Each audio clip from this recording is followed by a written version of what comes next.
Good afternoon and welcome to Lunchtime series where we add value to people's lives happening every day at 12 on ebuzradio.com. And joining me all the way from Florida, the USA, for hashtag Candid Conversations with my cousin, Lauren Britz. How are you doing? Hi, Kev. How are you doing? I'm having a pretty pleasant week so far. It's only Tuesday, but I'm sure the rest of the week will go well too. How are you doing today? All good. I mean, although it's like early in the week, it's been quite an interesting kind of few days for me. And even leading to the conversation that we're going to have today it sort of lines it up really well. But I mean, like, how before we get there, I'm like, how is the US? What's happening in the US? Like, anything we should be like aware of, and like, how's it going? Well, the crypto market is going really well. Other than that, I think everything else is going pretty well. What I'm experiencing at the moment is sort of a going back to normal, sort of-ish. We're still wearing masks and stuff, but there's this sort of sensation of those who want to kind of continue back to the way we were. Not that I ever think we'll ever go back to exactly the way we were, but there's a softening of the insanity, for sure. And I love that you use like the softening of insanity. Yeah, if I want to put it that way. I don't know how else to put it. Like, yeah. The insanity we've been feeling over the last year and a half has been softened a little bit here in Florida anyway. I think other places are experiencing. So even when you ask about America, it's really difficult for me to relate to every state.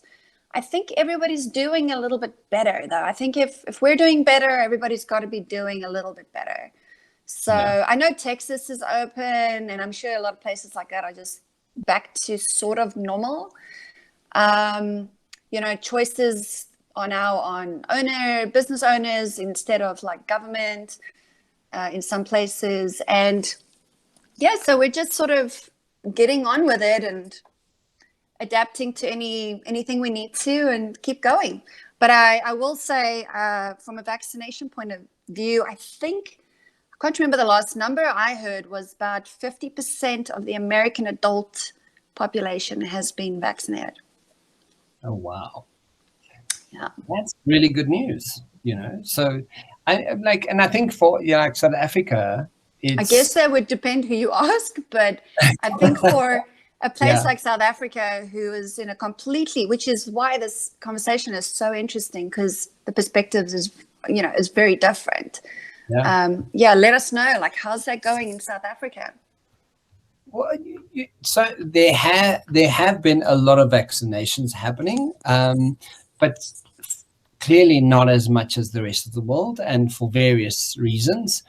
But in the news, we're still talking about the third wave, happening in South Africa. So like it's as much as we're heading back to some kind of normalization or a new way of work, a lot of that, there's still this niggling kind of like, what if the third wave hits and we're just back at complete lockdown levels? Yeah, back in the beginning. Yeah, and it's scary. So we, you can see that the environment everywhere you go, constantly sanitizing, masks on. Oh, so that's still happening, because that is something that does not really happen here. I mean, the sanitizer is available, but there aren't people at the doors making sure you're sanitizing you. Oh, so wow, that's still going on there. Yeah, in South Africa, it's you can't be in a public place without a mask. You can't unless you, except if you're eating or drinking something. At your table, right? Other than that, you kind of have to have a mask on. So it's still quite strict on how to do what you're doing in terms of COVID. But it feels kind of far-reaching still for South Africans to kind of go, we're good. We're heading in the right direction. It's still a big lingering question. Yeah, I mean, with half the adult population vaccinated, that definitely, even though they say, there's a lot of things, there's been a lot of negative results that have come out in the news. We won't even get into all of that, but there's a lot of positive and negative things coming out. And then they say it only lasts 6 months anyway, blah, blah, blah, blah. But at the end of the day, there does seem to be a massive slowing down of the rate of infection. So, yeah, the more people that are vaccinated around you might be for the better. I'm not sure. There's so many things coming out in the news that are conflicting at the moment to us. So we'll see what happens. I guess right now it's just a personal choice based on your value system. Yeah, and like, because you look at India, what's happening in India, and that's what's been concerning me a little bit. It's like about third world countries in general. It didn't come around as rife the first round. The second, what happens on the third round? Hopefully nothing. But and also why that happened in those territories. Yeah, so that is interesting.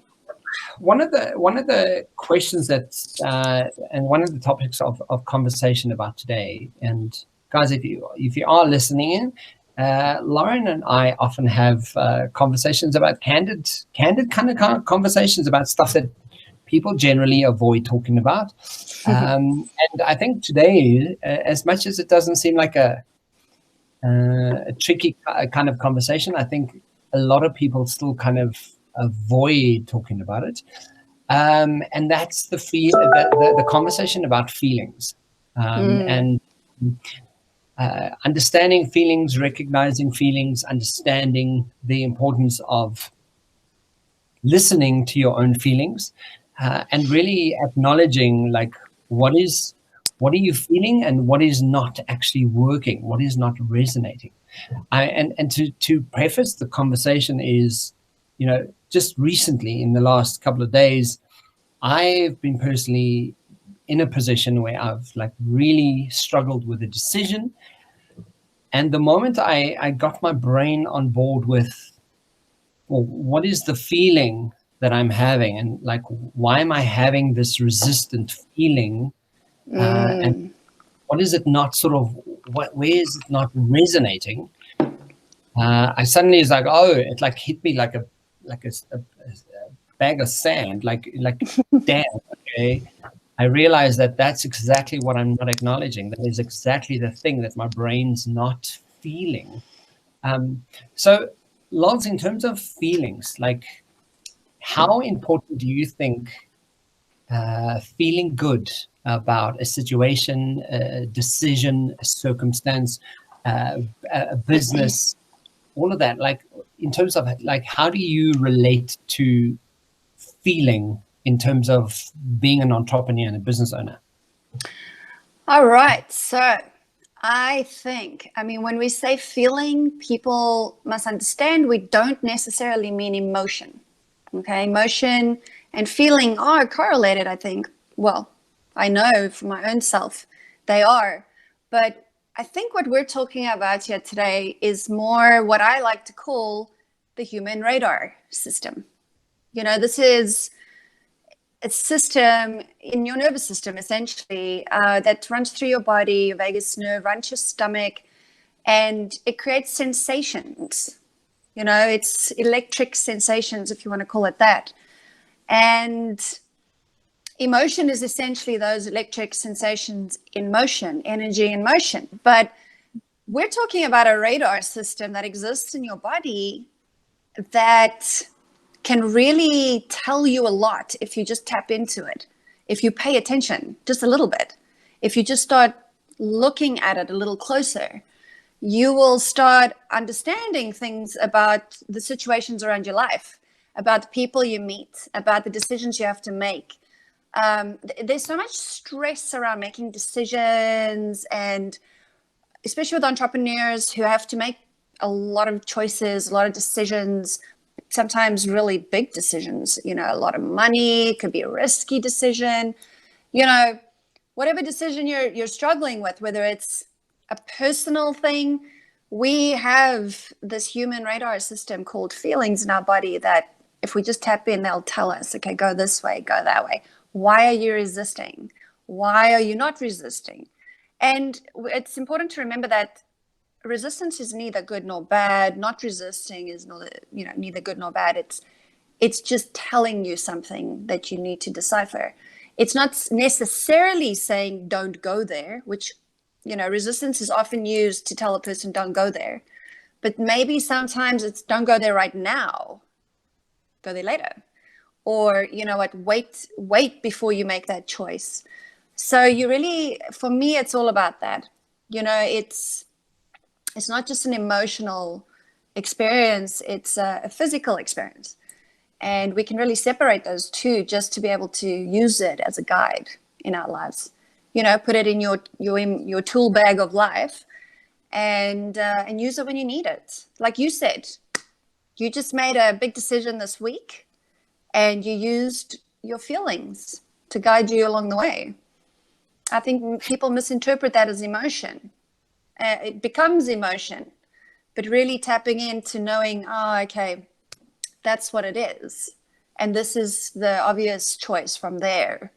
Is a very useful entrepreneurial tool, if you ask me. Yeah, so, and what's interesting about experiencing that resistance and that feeling that's kind of going, I have no idea why I'm feeling negative or feeling like this is not what I want to be doing. This is not where I am.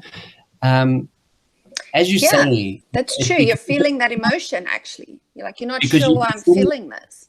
Yeah, you're feeling that, and it becomes a tool in your toolbox when you're kind of going, hang on, if I actually start actively acknowledging that this is a real thing, that it's not my imagination and it's not my brain kind of going, oh, well, like stop being an emotional so-and-so.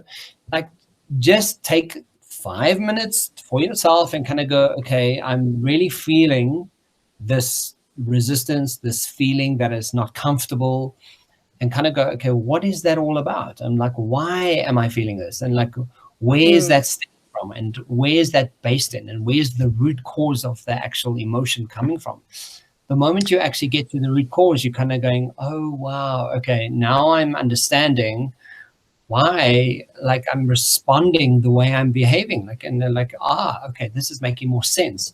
And I think a lot of the times as business owners, as entrepreneurs, as people in leadership, as people in positions of power, and people who need to make decisions, we almost kind of have our head brain kind of just talking ourselves out of the emotion, going, no, like you're just being emotional, as if it's a negative. Those moments happen, yes. And it's not a quality. It's a strength. I mean, I do think it probably, like you say, the act of actually stopping and becoming present in a remote way. So you're not offended. It's sort of, you're almost detached from, I don't want people to become detached from their feelings, but to almost watch yourself remotely and say, okay, this is how you feel.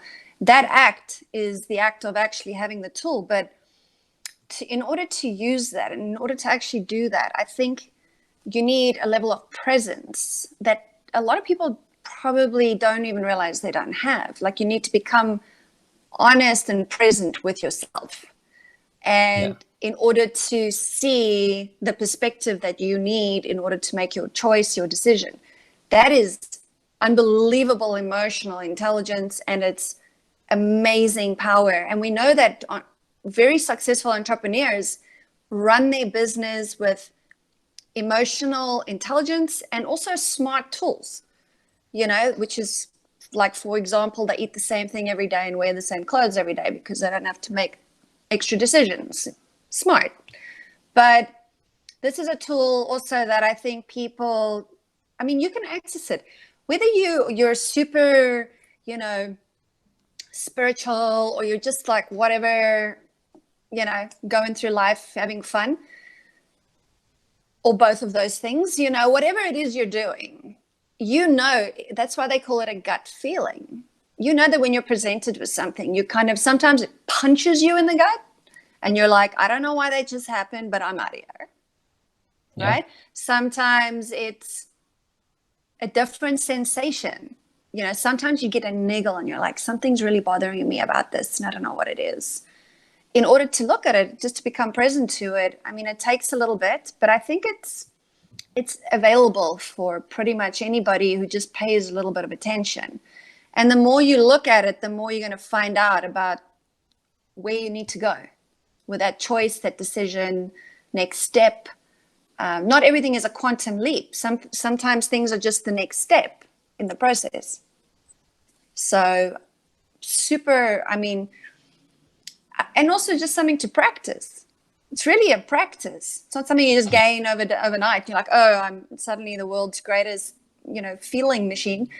But something to practice as you go. I mean, I think we do this naturally on many levels anyway, but just to become present to it. Yeah, this is probably how we function anyway, to be honest. Yeah, and one of the things that because I sort of like I was looking online around like feelings and like how this relates to business. As business owners, you know, part of easyonlinebusinesssolutions.com says, you know, happiness equals productivity. And yes, that's true. It's a strong statement. And you're kind of going, yeah, that's really true. You know, like the points that they make is happy employees give a damn so much more about their environment and their work. They are more loyal. They are healthier. They breed that happiness kind of vibe, you know. I believe that 100%. Yeah. They take more risks. So you kind of go, okay, let's look at human behavior. Let's look at like happiness as a behavior, and you kind of go, well, if I'm noticing like this is what productivity behaves like. Like, what are we doing? Like, how do we actively get involved with being more productive or more happy if this is sort of a solution or an outcome of one of the other? Yeah. Do you think that sort of stems for you? Because for me, it's synonymous. Like for me, productivity is high level happiness, feeling good. Like it's right up there. I couldn't have described it any better. And in fact, I'm thinking of what's one of my most joyous moments is when I finish a branding shoot and it's taken us 2 weeks and, you know, step 1 through step 10.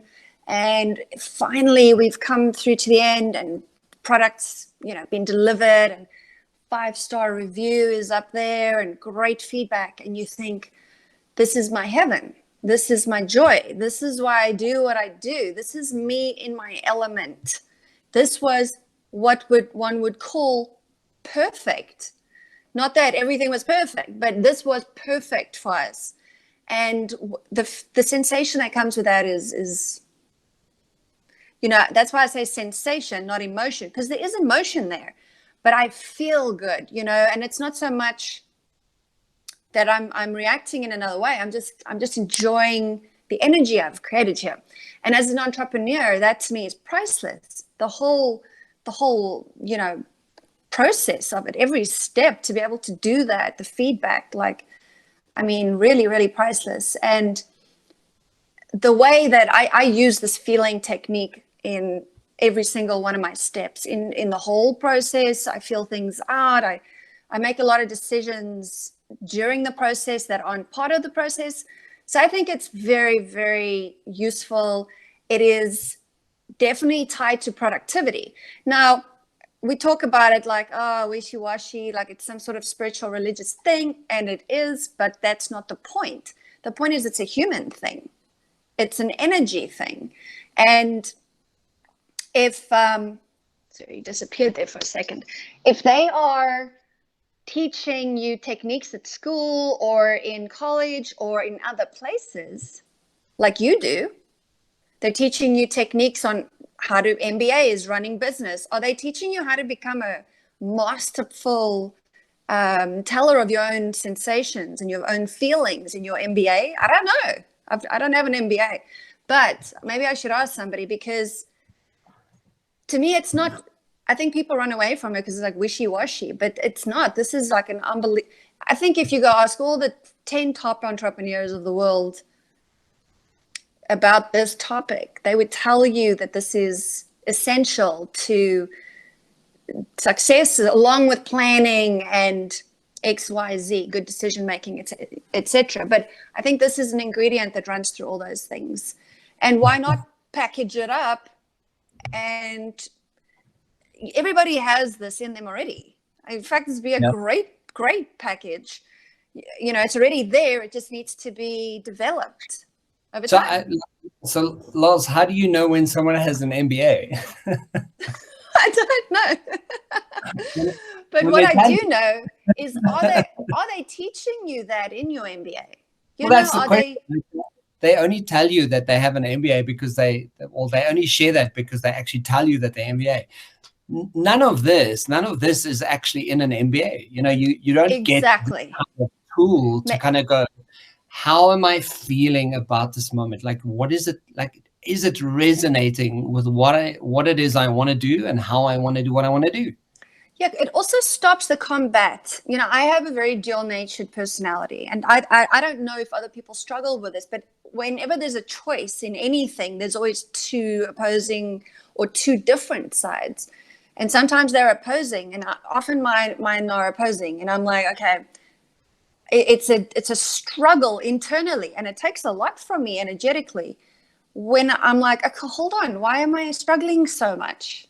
Let me just tap in real quick and remember what I learned about doing that and how to do that. And okay, look at a couple of things. Oh, okay, there it is, like you did this week. And sometimes it just happens, and sometimes you forget, you go through difficult times, you forget, you're stressed, to come back and, you know, to the present moment, remind yourself that this is something that you can use at any moment. And in fact, one of our greatest examples of this is fight or flight, right? That instinctive, like, knowingness of what to do in a very split second of a moment. Like, I mean, that tells us everything, you know. So it's I don't know, maybe somebody with an MBA needs to come out and tell us if they teach you this. And I'm not undercutting like the idea of an MBA. I think it's incredible for anybody who's reached that level. But my question is, are they teaching more than just you know, the technical stuff? I'm not sure. But I think, you know, it's a great topic, and it's your human radar. It's your radar for the human system. It's like, I guess, like a GPS on a computer. So, guys, if you are joining us, Lars and I are talking about the importance of feeling good and really understanding what that human radar is. One of the conversations or the points mentioned on easyonlinebizsolutions.com is the second point that they actually mentioned is it's easier to overcome challenges. So, Lars, in terms of, I mean, I know this speaks like it's synonymous with feeling good, right? Like you can like overcoming a challenge, and the moments you find yourself not like you don't know what the answer is, and the moments when it all seems like it's not working in your favor, right? The moment you get into that feel good about me and feel good about what I'm doing and what I've achieved, and really, it's almost like a gratitude moment, you know. Like I think people also underestimate the importance of gratitude and what it does for you, because people often go to gratitude as like, oh yeah, okay, I need to be like the schwa, like, oh, let me write down all the wonderful like feeling earth kind of moment, and you're like, no, you're missing the point. The point of gratitude is really to hone your brain's quite specific paying attention to what are you paying attention to? Like, what are you actually giving energy to the whole time? That is what gratitude's about. And the more gratitude you can to like point out, the more your brain observes more about what it is you're actually observing. there's science. And what is that exactly? What is that exchange of? It's energy. That's what it is. That's what it's all made out of. It's like goo. It's like paint. Like it's just energy. We can't see it. It's goo. Well, it's whatever you want to call it. It's that energy between you and something else, and the idea of becoming so present to it and allowing the highest sensation. Gratitude is a whole it has a whole long energy to it, and it's a very high vibration, basically. Yeah. And if you walk around being grateful for something, I'm pretty sure more of it's going to show up. And we already all know that, right? What's important about this point is, I think, is often we get sucked into that moment of that thing that we're struggling with. And the moment you kind of just like take a minute, reevaluate and recondition, reset yourself. Reset yourself and kind of go, okay, what is bigger than this moment? And I often show this. I've just experienced it with a client today again. Like, what is bigger than this moment? And the moment you go, like, what the hell? What do you mean? What's bigger than this moment? I'm not in that moment. I'm this moment. I'm feeling terrible. Yeah, and you can't shake that moment. It's not as simple as going, oh well, I don't feel like that anymore. People say it is, but it's really not. It's not that simple at all. No. And that's what the brain's looking for. Your brain's just waiting for you to like acknowledge it. Like, what is bigger? I remember that. You say what's bigger, and I remember this thing's coming to my head. We used to have a button in our office because our team would get a little heated sometimes. It was the nature of our work. Yeah. But we all respected each other, and we would have this button, the Staples button. I don't know if you've ever seen a Staples button, but it's a big red button. It would be in the middle of the table, and we'd hit it. And that would kind of reset us all back to our general mode, like, oh, we love each other, we're cool, let's go back to base. And it was interesting how just like hitting a button, anybody could hit it at any time, could just return us all into a mode because we all agreed on the same mode, right? So that brought back the bigger picture because it interjected in the moment of, sensations and emotions now that are hard to pull back on sometimes. Or you're in such a funk, you're like, how the hell am I going to climb out of this funk? And maybe triggering yourself in some way like that is helpful to get you back to the bigger picture for sure. Yeah. Because otherwise it can often perpetuate. I mean, how do you get yourself out of a moment like that? You wait it out. Most people, I think, wait it out, right? I always try and kind of, because I recognize the feeling when I recognize the feeling of like, oh, I don't like this feeling. It's an uncomfortable, uneasy kind of feeling. I immediately know that my environment needs to change. Yeah. So I would like cool. I need to go outside. But how do you know that? Coffee. It's based on feeling. It's based on feeling. Gotcha. My feeling is like an indicator. So you're just sort of navigating yourself to a good space. Yeah. I mean, that's incredible. It's so incredible. Sometimes it's hard to do that quickly. Yeah. But there's always something you can do. You can feel on something, even if it's small. That's why I always say, not everything's a quantum leap. Quantum leaps are amazing, but not everything has to feel so overwhelming. We can take little steps at a time. You say, change your environment, go outside, have a coffee, look at the trees. The scary thing about it is, though, when we grow accustomed to that nagging feeling, we almost excuse the feeling and we become used to the feeling. So we think the feeling is normal. Yeah, normalizing that could be. Normal. Yeah. Like when once you normalize that, you kind of go, okay, cool. So what is the next step of that? Okay, cool. So I'm going to have 2 days of really unproductive anything, and then 3 days of this client's not paying me, or this client hasn't done this yet, and And then by the fourth day, you're already having such a turmoil within yourself. Stress. So Oh much my God, I don't stress. do. Well, And yeah, that's and then also you don't want to do it. That's a production killer, an efficiency killer of note. However, I will say, sometimes it helps just to give yourself a break. Just stop if you can. You got to try to manage it. People's schedules are so different. But if you're able to just say, I'm taking the rest of the day off, and I'm going to go and do something for my mental health, like sit on a beach, sit in a garden, sit outside, sit on the porch, have a drink, have a smoke, whatever it is you want to do, just take the day off, maybe. That often helps just reset a person as well, because we don't want to get stuck in the fact that we can't do that and that we are unproductive if we don't do that. Yeah. Taking time off is very productive, very productive. And if that's what you need, do it. But if you're like procrastinating, that's a whole different feeling. That's Lols, on that point, sorry, but go for it. No. We have that innate kind of belief system that is our belief system.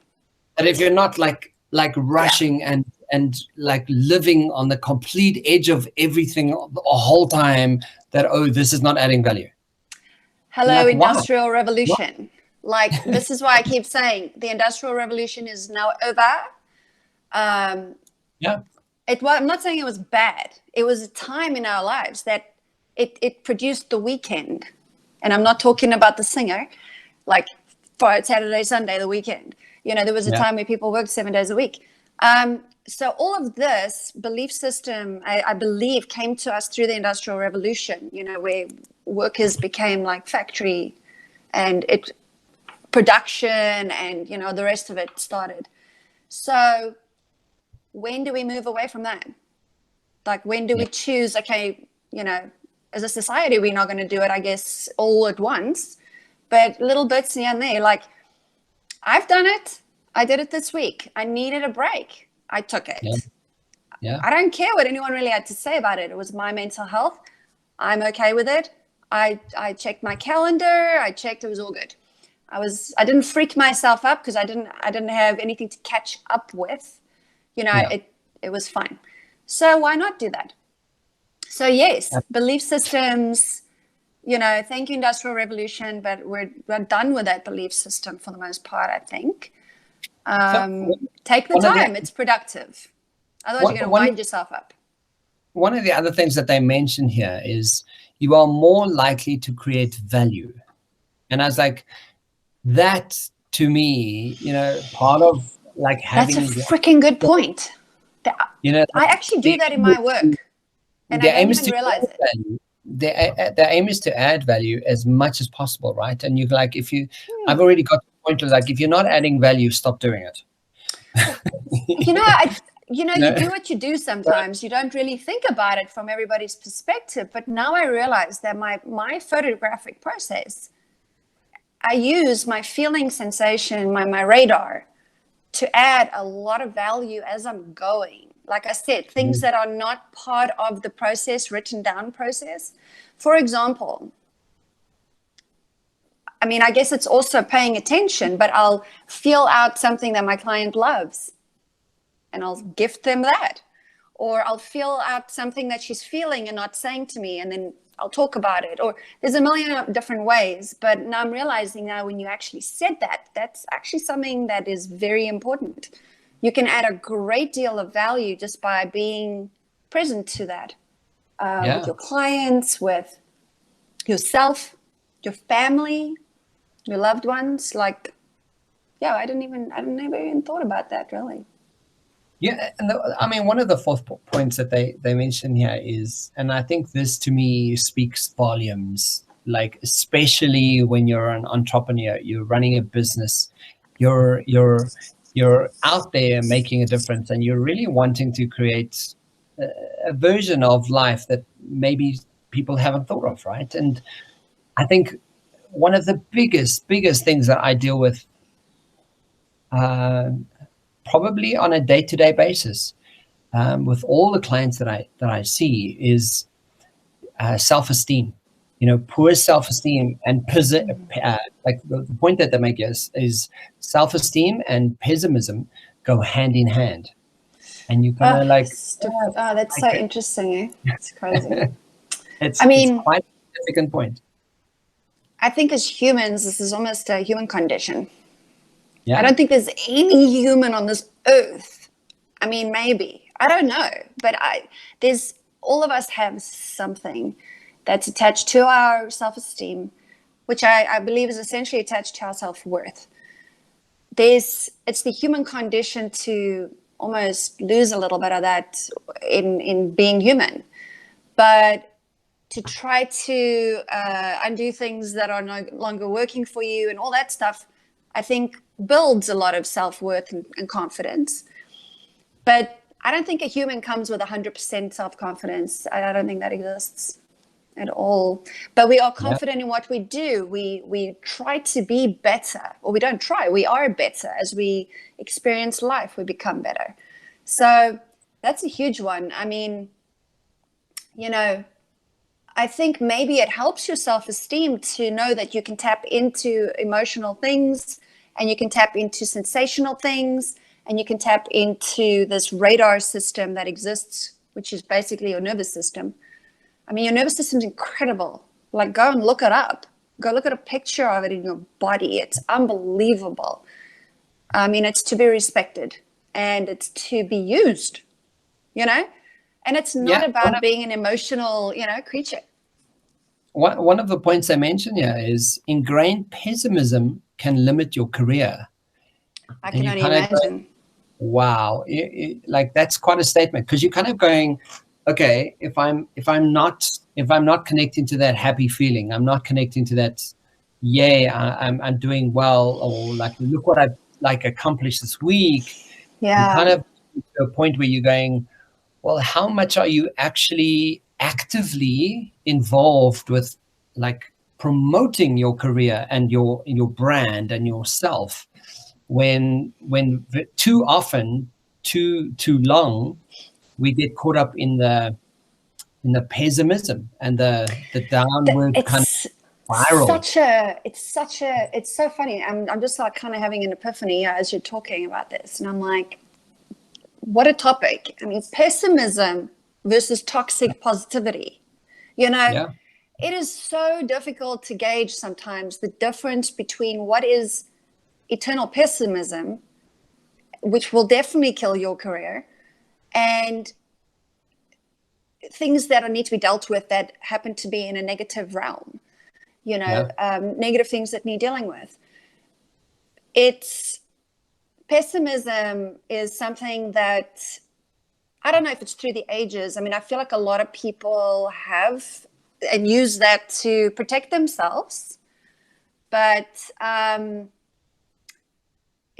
it's something that you might do. You don't even know you do it.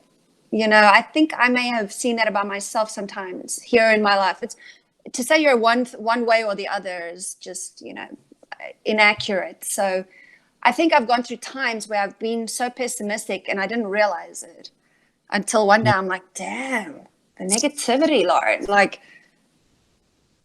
brighten up. You're a bright spark. You're like, you walk in the room and you glow. Like, what is this pessimism about? And it doesn't. I mean, if all we're doing is talking about other people or being pessimistic or however it is that it shows up, that's a very negative. I mean, you might just get more of that. But to notice it is not always easy, because it doesn't always come across as a negative comment. It could just be people choosing the more pessimistic view of something.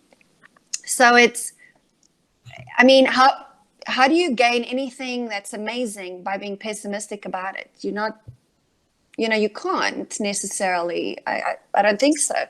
I think in order to get what you want, but it's okay. Like, to be, if you see yourself being pessimistic, just forgive yourself and, shift your crown or whatever it is you're wearing, and go back into your integrity. That's also important to know, because I think pessimism is somewhat inherent in all of us in some or other way.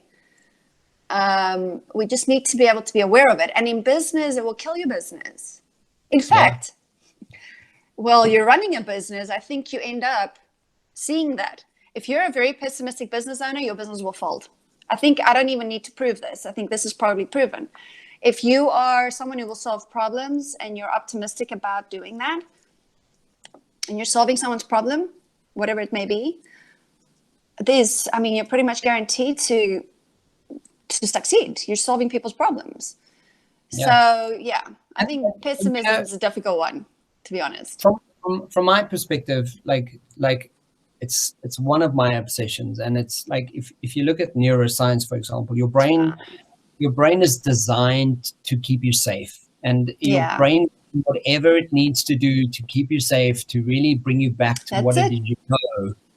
And if you know that like fear or stepping into the unknown is not something you're used to, your brain will just like get back to like, it just pulls you back, right?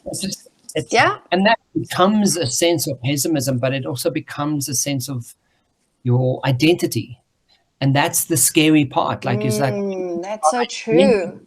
With the scary, pessimistic approach to life, it becomes like, if I'm not being pessimistic, then who the hell am I? And that's the question. Like, that is the question, exactly. You can be whatever you want, though. Actually, that's exciting. But then it is kind of like, oh, what else am I? Yeah, like if you're not pessimistic, who the hell are you? Yeah, and that's kind of exciting. That's like, wow, now you can actually go and figure that out. It's so scary, right? That's when it's difficult to allow yourself to be nice. I've met people and happy, on the point that we're talking about, like happiness being like this feeling, like you don't allow yourself to be happy, It's it just radiates off them, and it you feel it, and then you feel happy. I mean, it's so potent. It's really a potent feeling, and pessimism is too. It can be, if you feed into it. And that's why it's just good to be able to navigate and have that radar inside of you, because, you can't say every negative conversation is pessimistic. That's a whole other conversation. But if you are being pessimistic on a, concurrent basis, and this is how you've taken up your days, and this is what you're talking about, this is what you're choosing to talk about, it's good to look at that, because that's not going to, and that is also a radar. I knew that when I went through this little stage, I was upset about something, and it brought out a lot of my emotions. And again, I went back in and I was like, hold on. Like, you're notoriously, my motto in life is keep hope alive. Like, I'm not a pessimistic person by nature. So when I checked in, I was like, hold on, like something's bothering you and you need to express it. And I did, and everything's fine. But in business, it's the same thing. In fact, this was business. So, you are running your business, essentially. You might as well take care of you in this way, in every way. Do you know that, like, that old saying that misery loves company? Like, it's true. It really does. Like, find some misery and you'll find more people who want to be miserable with you, and et cetera, et cetera. But the very opposite of that is true as well. Right. The scary thing is, though, not everybody understands or acknowledges or accepts or is willing to be or choose happiness for today. It's not, it sounds like the thing that is the easiest to choose, but it's not about what's easiest to choose. It's about what you're used to, what's perpetuated through your entire existence. And that's not always easy to change, which is why I've met people who are miserable, but I see them doing such nice things for other people, but they will never, ever take any acknowledgement for it, because it's so uncomfortable to acknowledge themselves.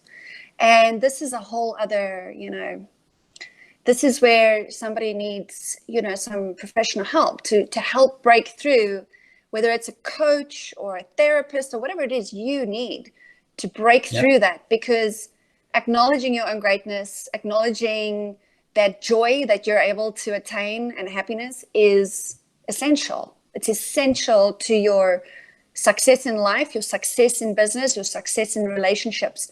And whether people like it or not, all of those things are connected. So, you know, it's really vital, I think, to your business success as well. I mean, that happens, and I've seen more of these people lately, and I'm not judging them. When I say thank you, it's very difficult for them to accept thank you. And, oh, you did such a great thing. Oh, no, it wasn't me, you know? So it's, when you own a business, you have no choice but to look at your life too. It shows itself in so many different things. It shows up in all places. It's such a weird experience, actually. You run your business and it tells you a lot about who you are. So I think having this radar system, every point you've made today is, I would agree with 100%. I would just say on the pessimism, you know, it's okay to be pessimistic sometimes, not to hold yourself to some sort of perfection, but to have a pessimistic attitude is not good. So to use that radar system to clean out these things, that thing and everything else, actually. And like you said, it's a practice, right? Yeah. It's not like you wake up one day and just insert it into your body and, hey, this is what I can do. That's for the future, I guess. But I think also, you know, the imperfection, like there is happiness with imperfection. You know, you can be happy with the fact that you're completely imperfect. Like, I'm okay that I don't have all my shit together. I'm like, yeah, okay, cool. I know, right. Like me lots, you know. Yeah. Lots. In terms of wrapping up the conversation, today's conversation, at least, what do you want people to like hear about this conversation? Specifically where I'm feeling good. Yes. I mean, listen, to do great things in life, I do think you got to attain that highest level of joy. And that's the sensation. That's also the emotion. And in order to do that, you got this awesome like radar system that was gifted to you. I'm talking about an actual system, if you want to think about it like a mechanical, you know, computer, or whatever you want to think about it as. And it does incredible things, tapping into it and learning how to use it like a computer and to navigate life. It's your internal GPS. It's your human radar system. It's your satellite. It will navigate you into all the areas you are unsure of, and it navigates you even higher into the areas you are sure of. So don't forget about this navigation system you have in your body, the human radar system, your feelings. And start exploring them if you haven't. And if you are, you know, enjoy sharpening your tools. Yeah, I agree. I would share the sentiments. It's like and I think that's, you know, why I do what I do. It's like the more I get to know myself, the more I feel like I belong in my skin. I love it. I love it. You kind of go like, yeah, this is me, my fullness in my imperfection. The more I get to know myself, the more I feel good in my skin. That's like a great saying. Kevin Britz. I love it. Can quote it. Please go ahead, write and quote it. Like Lars, if you want to know, find out more about you, tell us where we can hit you up. And because you are coming to South Africa, it's really cool. So in the next month, you're going to be here. You're doing some amazing work where people can actually check it out on Normalization.com. So tell us more. Just what? Yeah, just if you're looking to get in touch with me, www.Laurenbritzphotography.com. I'm coming over to South Africa June, July. I'm going to be doing some business branding shoots over there for some companies, and a little bit of vacation. And yes, I'll be there. So hit me up and we'll chat.